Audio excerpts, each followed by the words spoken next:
the people of Zimbabwe, fellow compatriots, ladies and gentlemen. I'm here to talk about the pandemic that is afflicting Zimbabwe beyond COVID. That pandemic is the pandemic of corruption, the scourge of corruption. Corruption has become so key and structural in our country, Zimbabwe. It has become easily the biggest existential threat that our country faces. And since the coup of November 2017, corruption has become so entrenched and so deep-rooted. And the challenge with this corruption is that it affects every length and breadth of Zimbabwe. It affects every sphere of Zimbabwean life. It has become a huge threat to people's livelihoods. It has become a huge threat to the existence of Zimbabwe itself as a nation state. It has become a huge threat to the prospects of a sustainable economic recovery. It is putting a premium on Zimbabwe as a country. It is putting a premium on our capacity to develop, and it is putting a premium on our human social indices. As I'm talking to you right now, we are now ranked by Transparency International number 160 out of 180. One way of expressing it is that we are the 20th most corrupt country in the world. And one of the most shocking things is that we've overtaken countries that have been traditionally been associated with extraction, such as Nigeria.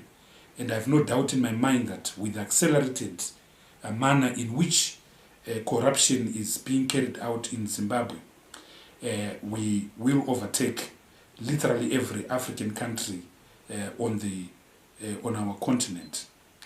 I want to give you some of the figures. Gold alone, US $1.5 billion worth of gold is being smuggled annually from Zimbabwe, which translates to between 40 to 50 tons of gold that is being shipped out of Zimbabwe illegally. The major destination is South Africa. The major destination is Dubai.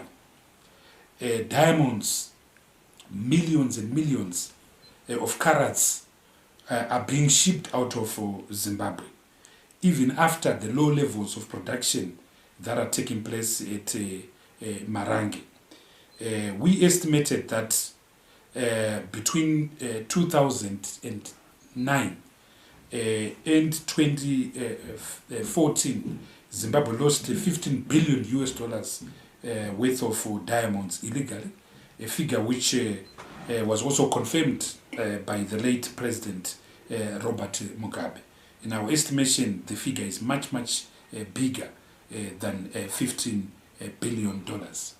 We are losing around US $1 billion through cigarette smuggling done by a cartel, which I will mention later on. So we are essentially losing around $3 billion US dollars worth of resources through corruption in resources. And this excludes what we are losing in the form of illicit financial flows, IFFs. Globally, Africa loses around $86.6 billion in the form of illicit financial flows. Zimbabwe is contributing anything between 4 to 5 billion US dollars of that figure. What concerns me is that a large part of Zimbabwe's hemorrhage and leakage is also actually coming now through Treasury, through central government. We know from the audited statements of the Auditor General that 2.7 billion US dollars was stolen and lost directly through Treasury in 2017. 3.5 billion US dollars was lost directly through Treasury in 2018. And the recently released audit report of 2019 shows a loss of 7.6 billion US dollars lost through Treasury.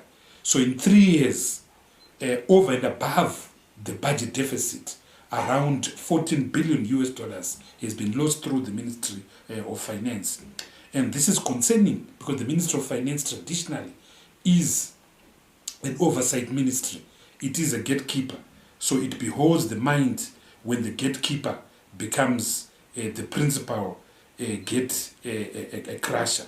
And I need to say that beyond this 14 billion US dollars, Parliament right now has pending before it, a financial adjustment bill in respect of which the executive, the government of the day, is seeking condonation of the sum of 10.6 billion US dollars that was again lost through Treasury between 2015 and 2017. So between 2015 and 2019, Zimbabwe has lost 10.6 billion US dollars accounted for by the financial adjustment bill, then 14 billion US dollars in the form of 2.7 billion dollars lost in 2017, 3.5 billion dollars lost in 2018, and 7.6 billion dollars lost in 2019.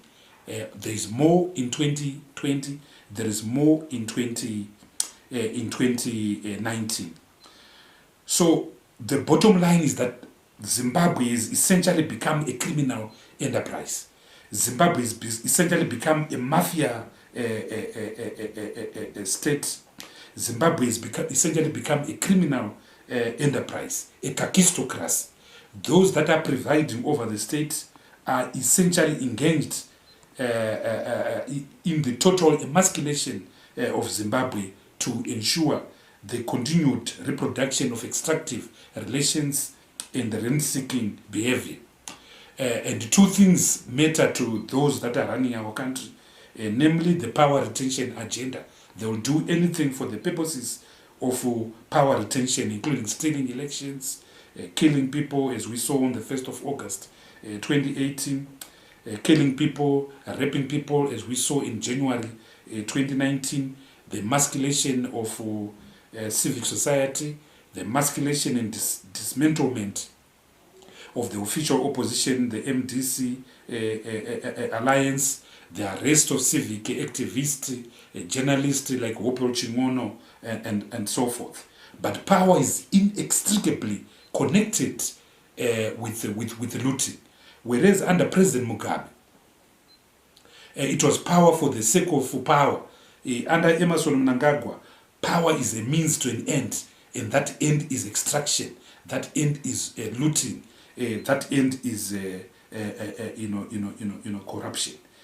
There is a key characteristic of those that are looting, which has been brilliantly exposed by two reports that have just come out. And I need to say that there are 4 sets of documents that anyone interested in this subject ought to read.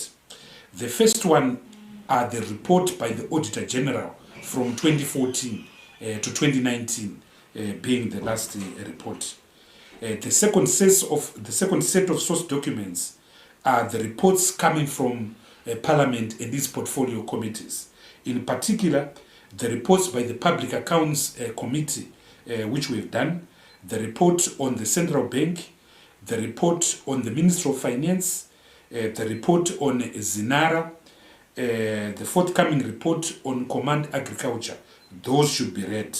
The report by various other portfolio committees, including the reports by the Ministry of Agriculture, by the Portfolio Committee on Agriculture and the Portfolio Committee on Transport, which have all exposed the massive omissions and commissions in this government. The 2 reports done by external researchers, one has been done by ARC and is called Cartel Power Dynamics in Zimbabwe. It was done and published by the Daily Maverick in January of 2021. That report must be read by anyone seriously interested in the subject of corruption in Zimbabwe. The second report, a very powerful report, is the report produced by the Central Organization headed Shadows and Shell Games, uncovering an offshore business empire in Zimbabwe. What these reports brilliantly show is the fact that the corruption in Zimbabwe is now inextricably connected to international extraction, to international money laundering. So Zimbabwe has become a key hub of international money laundering.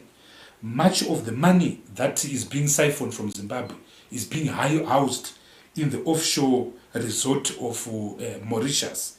And I would like to argue that key Mauritian financial institutions are essentially Zimbabwean institutions which are housing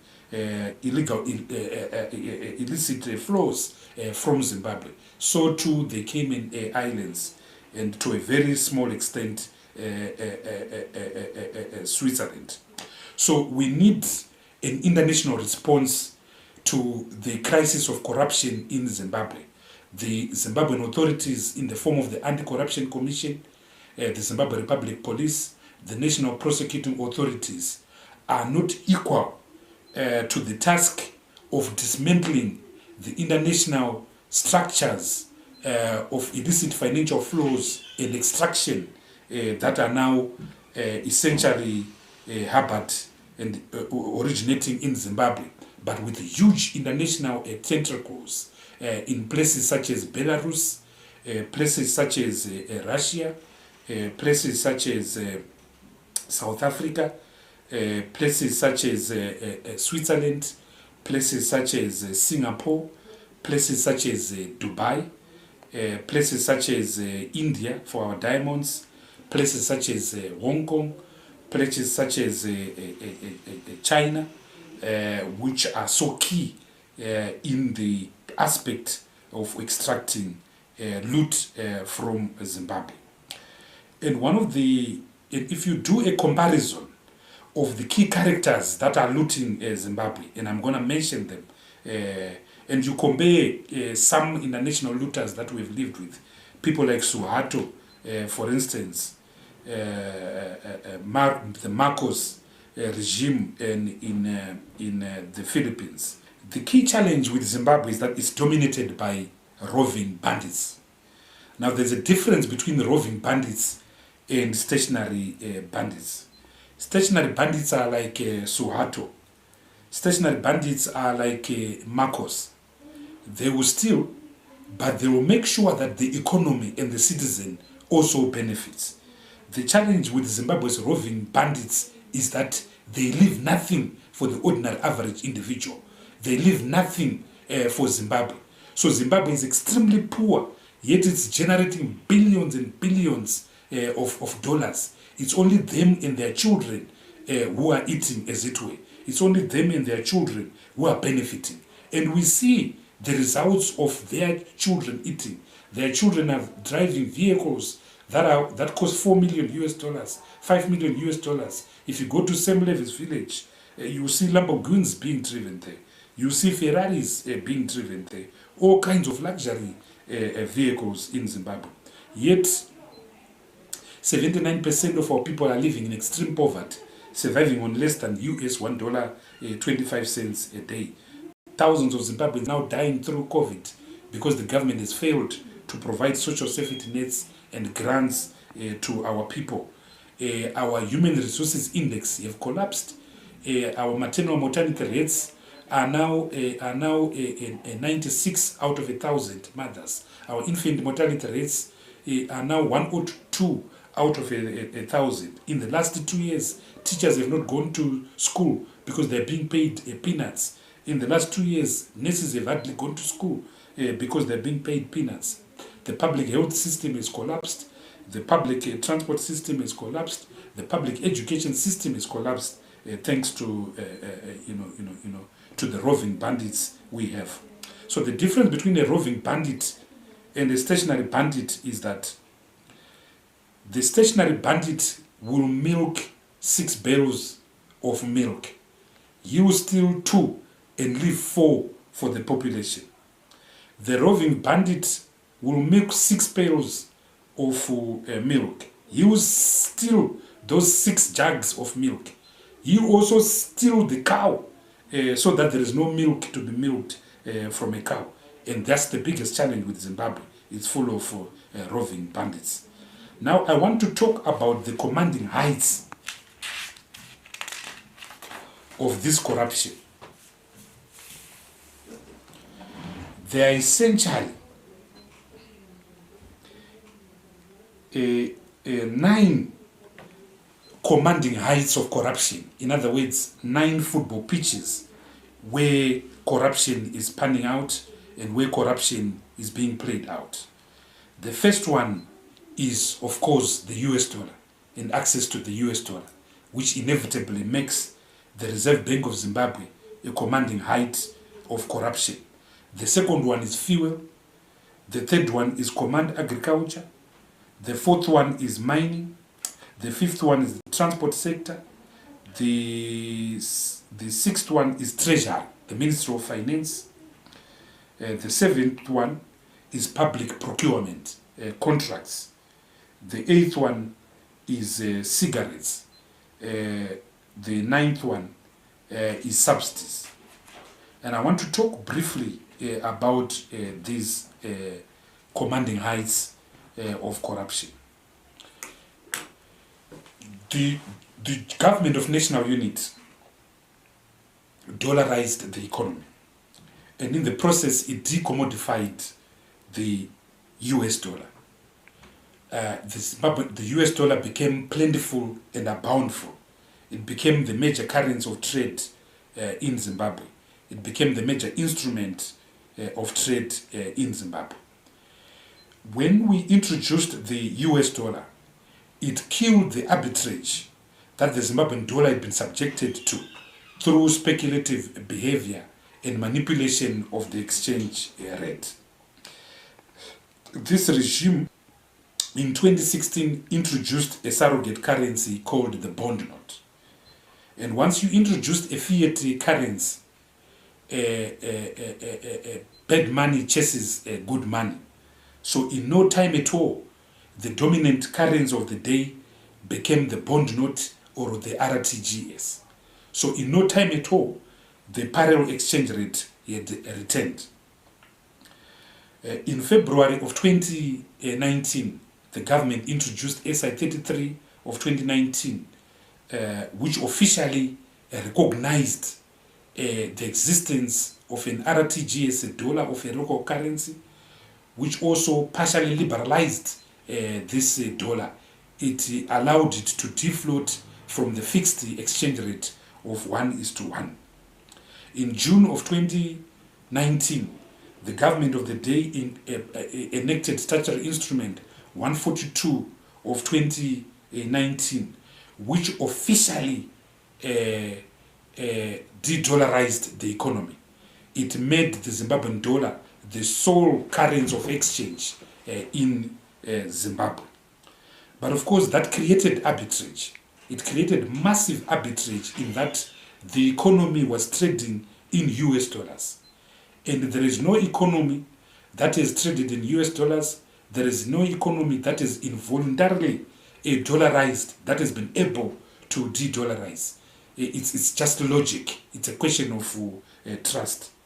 So a huge parallel market then emerged, which at the present moment, as I'm talking to, the official, the unofficial parallel exchange rate is 1:150 or 1:55. In other words, to purchase $1, you require around 150 units of the local currency. Yet the official exchange rate determined by the weekly Dutch auction system is around 1:84, 1:85. So there is a huge chasm, a huge premium of over 60% between the official exchange rate and the unofficial parallel market exchange rate. What this means is that those that are able to access foreign currency through official channels, i.e. the Reserve Bank, either through the formal auction system or through informal channels at the Reserve Bank, are able to access money cheaply, sometimes at 1:1, sometimes now at 1:84, which they are then able to go and sell in the parallel market at 1:150 or 1:60 or 1:30, whatever is the parallel exchange rate. And so you now have a huge coterie of people connected to the ZANU-PF regime, connected to the head of state, connected to the Reserve Bank, who are accessing foreign currency from the Reserve Bank and selling it at a premium on the black market in 4th Street. And one of the amazing things you will see is that all the currency you buy from the parallel market, they are actually crispy, brand new notes, indicating that they are being supplied by the Reserve Bank. So the Reserve Bank has essentially become the biggest trader on 4th Street, on Rudport, the parallel market. So that means that the economy is bleeding because of the existence of a parallel market, or more importantly, because of this artificial rigged exchange rate. And this rigged exchange rate has now become an instrument of transferring resources from the poor to the rich. The poor are forced to source their money from the black market. If they get a few dollars sent by the diaspora, and by the way, Zimbabwe receives about $1 billion annually in the form of diaspora remittances. They then sell that money on the parallel exchange. But when they go into shops officially, they are forced to trade it at 1:84. Yet they can't access resources on the auction floor. So the parallel auction system is now transferring money from the poor to the rich. So you take workers, the average worker, the average civil servant used to earn $500 during the time of the GNU. He is now earning $35 to $40. When he goes into a supermarket, he is now buying goods that are indexed in real terms at the official or the unofficial parallel market rate.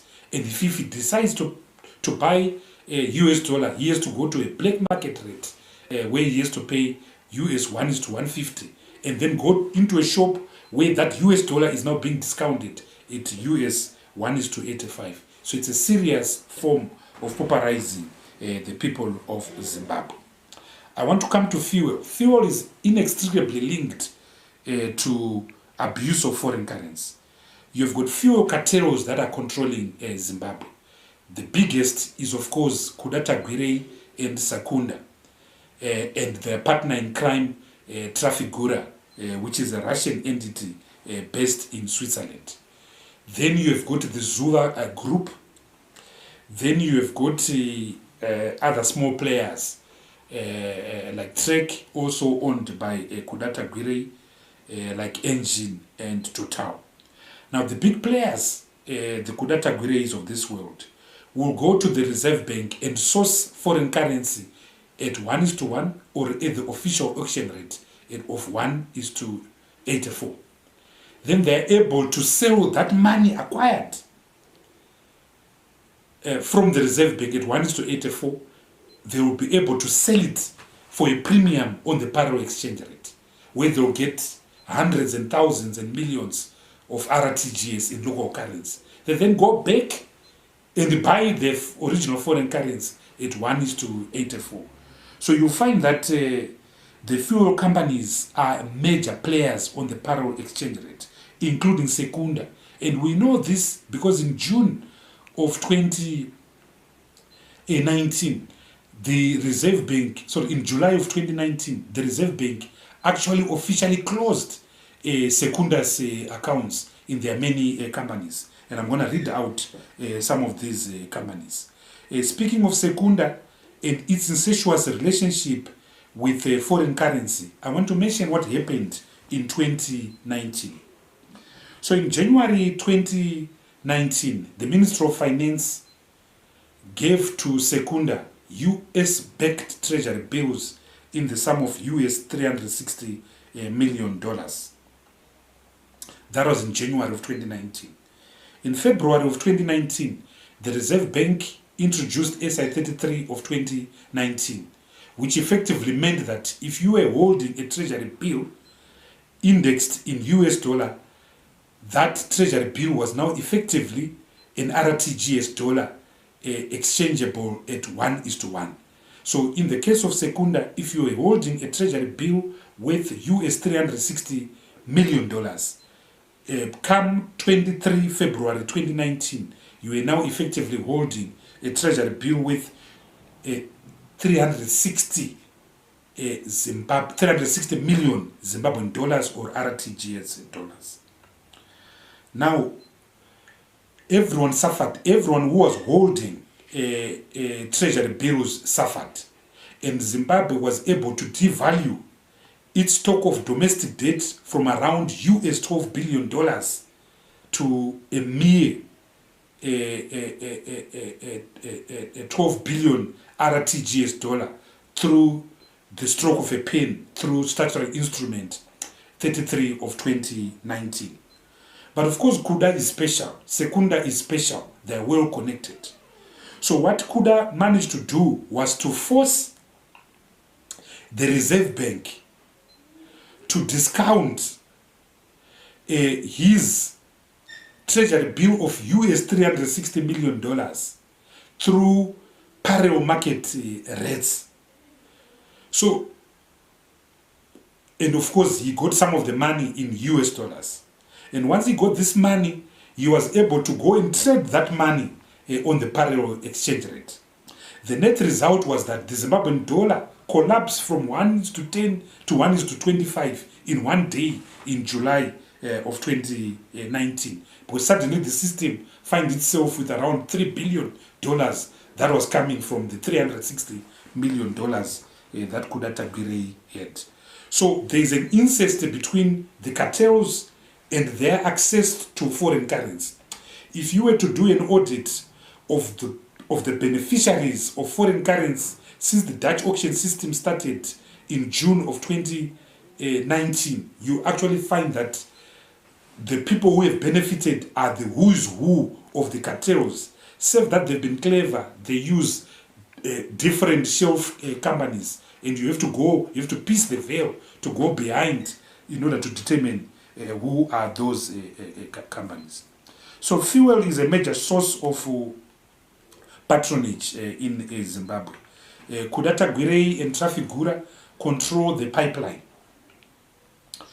And we are paying Zimbabwean motorists. Zimbabwean fuel is the most expensive on the continent because we are paying huge levies in the form of a NOXIM, debt redemption levy.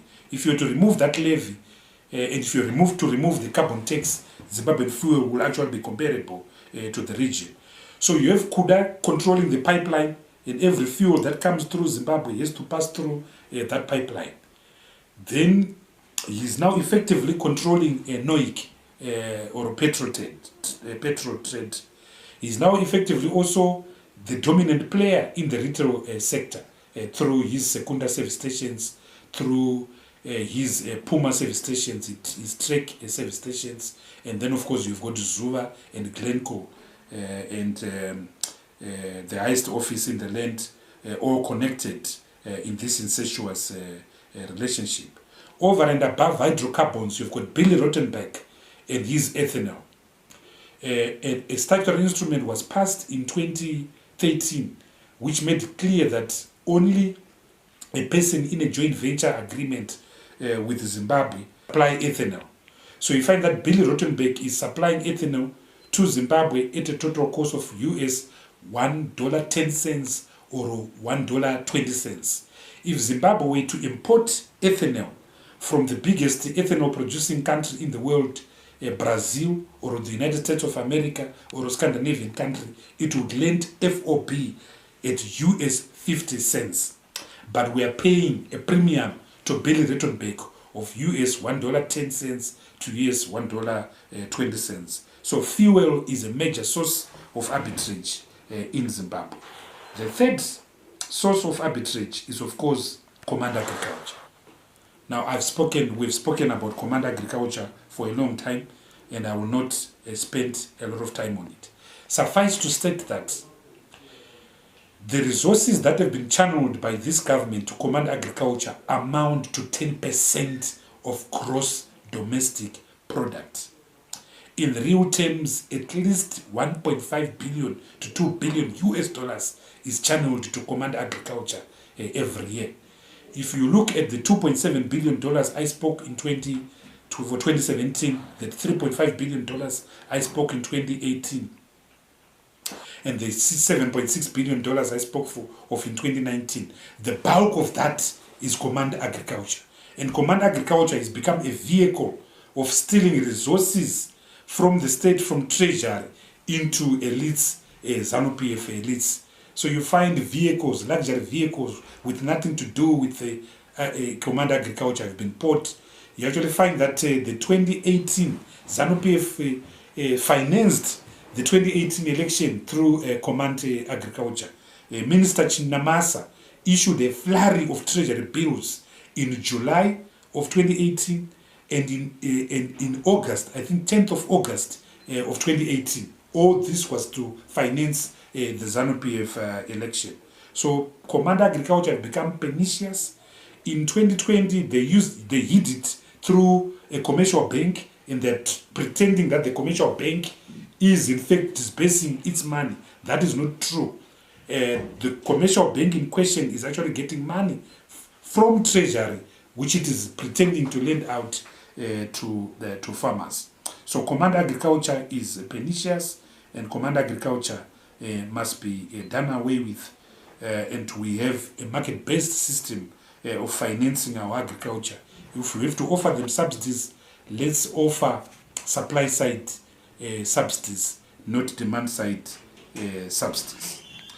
The next form of corruption, or commanding height of corruption, is the mining sector, and this is serious. In the last 3 years, Kudata Gwirei, through 2 or 3 companies, Landela Mining and Sotic Investments, which he controls, he's acquired over 11 gold mines. These, and 6 of them came from the ZMDC. Parliament was not involved. Nobody knows how much they cost. And he has also acquired mines that were also owned by Metallion Muzi Kumalo. So these mines are now hidden in a vehicle called Kovimba Mine, but they're essentially Kudata Gwirei's mines. And these mines include Frida Rebecca Mine, Hau Mine, Shamva Mine, Redwing Mine, Jena Mine, Acriconton Mine, Sabi Mine, Hau Mine, Golden Crop Mine, and Sandawana Mine. Extensive mines, if you were to ask me. Details of this you will find in our various parliamentary reports, but you also find them in the report Shadows and Shelge. Over and above these mines, they've also acquired Zim alloys. They've also acquired the Bindura nickel mine. And again, Parliament is not involved. So public assets are being stripped without Parliament being involved. With Zim alloys, as a matter of fact, the money that was used to purchase those shares actually came from Treasury. But we don't know how Secunda Holdings through Landela ended up being portrayed as the owner of those mines. So there is need for a forensic audit to determine the movement of resources from Treasury to Landela or Sotic. Yet the people of Zimbabwe are not getting in return these mines. A forensic audit is required.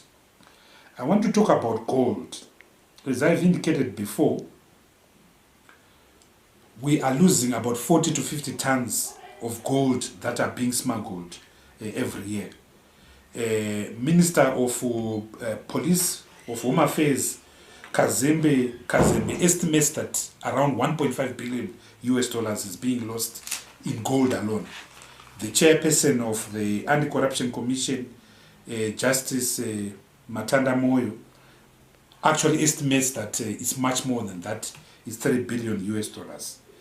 Judged by the amount of little smugglings that we have seen of people being caught, Henrietta Rushwaya, the gentleman that was caught with the 25 kilograms of gold at OR International Airport, we think that at least 3 billion US dollars or 50 tons of gold is being lost annually through smuggling. We are aware that there's a big man in Zimbabwe who smuggles gold twice a month, sorry, twice a week from Zimbabwe in a little aeroplane, lands at Harare International Airport twice a week to smuggle gold to Dubai.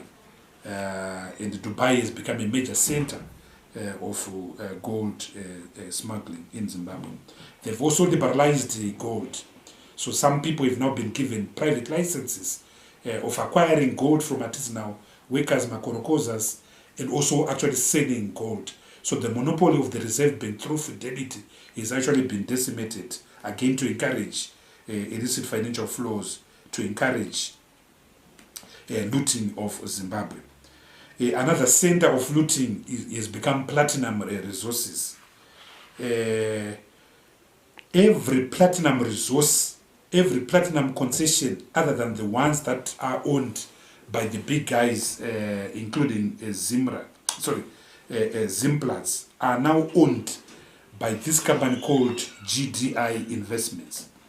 GDI is owned by a Russian entity and by Kuda Takwirei. He bought those interests from the military in Zimbabwe for a purchase price of over US $220 million. And so GDI is now sitting on millions and millions of ounces of platinum resources. They've also been granted in January of 2021. They were granted serious tax concessions by Treasury, and I hope the Law Society will challenge these pernicious levels of state capture to do with GDI. Diamonds, I can speak for diamonds for the whole day. $15 billion, but we know that even up to now, over 2 million carats of diamonds are being produced every day, but nothing is being done. Another commanding height of corruption, which I didn't mention in my original list, is obviously land. Land has become a major commanding height of corruption, both urban land and rural land. With regards to rural land, multiple farm owners that were dealt with by the land reform program have now been replaced by multiple leases to white farmers. So in provinces such as Mashonaland West, in provinces such as Mashonaland East, in provinces such as Manicaland, there's now the return of white capital in the form of serial multiple farm leases, who are obviously paying a rent to ZANU-PF elites who were allocated this land. So for all intents and purposes, the land reform program has been reversed, and President Mugabe, may his soul rest in peace, is surely turning in his grave. Part of the looting also involves the $3.5 billion agreement to compensate white farmers. In principle, it's a constitutional obligation to compensate white farmers for improvements. So no one can quarrel about that constitutional obligation. The problem is that, contrary to the provisions of the Constitution, Parliament did not approve the methodology and the amount. And so Parliament does not know the beneficiaries. Parliament does not know which farmer is going to get what. So as usual, this $3.5 billion, a huge chunk of this money is going to end up in the same ZANU-PF elites that have been looting our country. Then you've got urban land. Urban land is now dominated by land barons connected to the ruling party. The authorities themselves have spoken out against these huge land barons that have acquired massive pieces of land. The biggest land baron, as far as urban land is concerned, is a man called Kenneth Royden Sharp, who operates through the guise of a company called Ogre Investments. He, through dubious agreements executed with the city of Harare, one to do with the construction of the Harare Airport Road, one to do with a development called Sunshine, in respect of which he undertook to provide development capital, and he failed, but got land. Thousands and thousands of hectares have been extracted, which are now being sold to unsuspecting members of the public. So that's a huge source of arbitrage, the land question, the agrarian question in Zimbabwe. Now, the land question now involves huge tracts of land that are being taken from communal occupiers, peasant farmers. We've seen the attempt by the government to dispossess the Shangani people in Chilonga. We've seen the further attempts to displace the Ndau people in Chipinge. Billy Rottenberg wants to expand his sugar estate. We have seen massive extraction of land in Hwange, where Chinese are now mining in national parks. So the land question is back again. As it was in 1890, the land question and land has become a major source of extraction 41 years after independence. What a shame. So if Cecil John Rhodes were to wake up today, you'll be in good company. Good company in the form of the present-day government. Good company in the form of Billy Rottenberg. Good company in the form of Kenneth Royden Sharp. I want to come to transport. Transport is a major source of extraction. I urge compatriots to read the report presented to Parliament by the Public Accounts Committee on Zinara. So here you've got major cartels. One of the major cartels is a company called Univen that is owned by a man called Lawrence Shea. He disingenuously supplied software to Zinara and then pretended that this software was a triple P, was a public-private entity. So as a result, he's getting 22 cents out of every dollar that is paid when you pay for your vehicle licensing. He's getting 18 cents out of a dollar out of any toll gate fee. Then he's getting the inter-border transportation fee. It's not fair on the people of Zimbabwe. So every year he's getting around 140 million US dollars. Yet look at the state of our road. So Zinara right now as it stands essentially exists to work for Univen and Lawrence Shea. That is not fair. And as that report says, those agreements were executed illegally. They must be cancelled. Another form of corruption is ZUPCO. So the government of the day, through Statutory Instrument 83 of 2020, using the excuse of COVID, has now created a monopoly for ZUPCO. But ZUPCO has in fact been taken over by Kudata Gwirei and Sekunda. ZUPCO has received over 200 buses supplied by Landela Ventures, sourced from Belarus.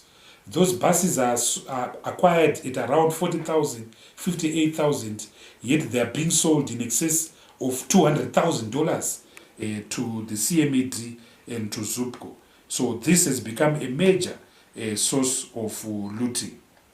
Contracts, private contracts, massive contracts are being dished out left, right and center without going to tender. These include contracts that have been issued to 5 companies that are in the process of rehabilitating the Bait Bridge Harare Road. One of those same contractors was given the contract to construct the Mbuyane and statute. We have no problem with that, but please follow the law, go to tender. So massive contracts are now being dished out without going to tender. So you now see the emergence of tenderpreneurs in Zimbabwe. Then cigarettes. You have a man called Simon Radland and the Radland family. You have a company called Pacific Cigarettes that is owned by a man called Adam Molai. The levels of transfer pricing, the levels of invoicing, the levels of crude smuggling are huge, and Simon Radland is at the center of this. And then the commanding heights. But the key players are Kudata Gwire. Kudata Gwire has got an array of companies. He's into everything: banking, agriculture, hospitals, chemicals, finance, and so forth. And his array of companies, some at home, some abroad, include Takutata Pty Limited South Africa, East Africa Supply and Trading Pty Limited South Africa, Suzako Investments Pty Limited South Africa, African Connection Logistics SI Pty Limited South Africa, ACL Bulk Packaging Solutions Pty Limited South Africa, Red Fox Management Pty Limited South Africa, Sotic South Africa Pty Limited South Africa, Beosite Investments Private Limited Zimbabwe, Bill Heights Investments Private Limited Zimbabwe, Bionist Investments Private Limited Zimbabwe, Landela Investments Private Limited Zimbabwe, Landela Mining Ventures Private Limited Zimbabwe, Landela Infrastructure Private Limited Zimbabwe, Secunda Holdings Private Limited Zimbabwe, Caladrias Investments Zimbabwe, Sotic International Limited Zimbabwe. Then missing from these are the banks he owns. Missing from this is the asset management company he owns. The list is extensive, the list is huge. But of course there's White Capital, Bailey Rottenberg, John Bredenkamp, Z. Coronadis, Lawrence Shea, Kenneth Michael Rodan. So in the top 10 is Rigananda. You have to put Kudata Gwire, you have to put Bailey Rottenberg, you have to put the Reserve Bank, you have to put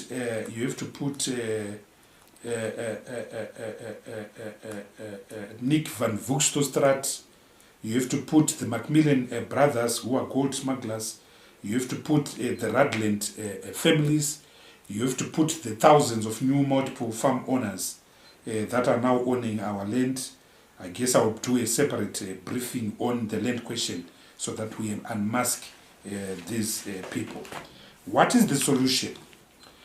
We think the solution to illicit financial flows and corruption is that the UN must come up with a convention that deals with illicit financial flows and money laundering. This convention should allow a specially created agency to look into these centers and havens of offshore financing, like Mauritius, the Cayman Islands, Switzerland, and other, the Jersey Islands, so that Africa does not continue to bleed. If illicit financial flows were to be closed, then Africa doesn't need foreign aid. If Zimbabwe hemorrhage were to be stopped and we were to harvest the $4 billion to $5 billion that is stolen from Zimbabwe, then we don't need foreign aid. So that international protocol, that international convention is important. Number two, Zimbabwe must join the extractive industry transparency front, EITFF. This is so key that we join this EITF. Third, the Anti-Corruption Commission must prosecute, must investigate. The National Prosecuting Authority. Prosecutions are key in order to deal and dismantle the tentacles of state capture in Zimbabwe. Fourth, we need new legislation. The current legislation is dwarfed by the developments in these cartels, by the developments in the forms of illicit financial extraction that is taking place. We need a new Mines and Minerals Act. We need a new enhanced Anti-Money Laundering Act.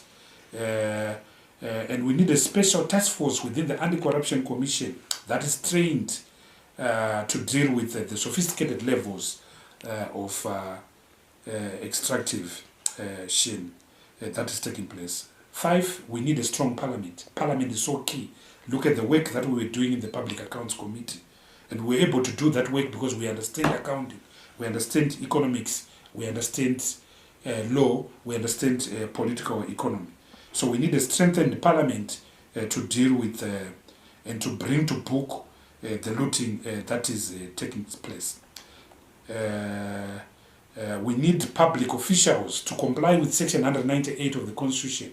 There must be public disclosures of people's assets. So at the beginning of the year, every member of parliament, every government minister, every director, every head of a parastatal, every employee of a parastatal, middle level to senior level, must disclose their income, must disclose their assets, so that when we see you building a house on a hill in Borodale that has got lifts and 7 stories, we ask you, Mr. So-and-so, you are a mere civil servant, how are you affording to build this thing? So public disclosure is important. The principles of public accountability codified in Section 9, Chapter 9 of our Constitution must be complied with and followed with. Lastly, we need political change. Without political change, without free and fair elections, without a government elected by the people with legitimacy, without resolving the electoral issues, everything that I've said is a waste of time. So political change is the precondition to all these things. And lastly, we need an international community that is equal to the looting that is taking place in Zimbabwe. The kind of naivety and dishonesty we have seen from the IMF, that they turn a blind eye to this corruption, notwithstanding that only in 2019 they actually had a mission to Zimbabwe to deal with our vulnerabilities, yet in their latest report of 16th June, they ignored that. So we don't want dishonesty and complicity by bodies such as the IMF, who are working with a very loose and complicity local, a very dishonest local, office.